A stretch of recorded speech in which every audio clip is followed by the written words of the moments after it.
Mohenjo Daro was an ancient city that flourished in the Indus Valley Civilization around 2500 BCE. It is located in the Sindh province of present-day Pakistan, near the city of Larkana. Mohenjo Daro is one of the largest and best-preserved urban settlements of the ancient world.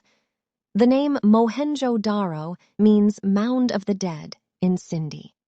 The city was discovered in the 1920s by archaeologists who were excavating in the region. The excavations uncovered a well-planned city that had advanced features like a complex drainage system, public baths, and a grid-like street layout.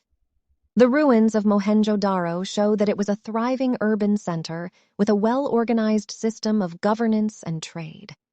The city was likely an important hub for trade and commerce, as artifacts from as far away as Mesopotamia and Central Asia have been found in the ruins. The civilization of Mohenjo Daro declined around 1900 BCE, possibly due to climate change or natural disasters, although the exact cause is not known. The city was eventually abandoned and forgotten, buried under layers of silt and sand. Today, Mohenjo Daro is a UNESCO World Heritage Site and a major tourist attraction in Pakistan. The site is still being excavated and studied by archaeologists, who continue to uncover new insights into the ancient civilization that once thrived there.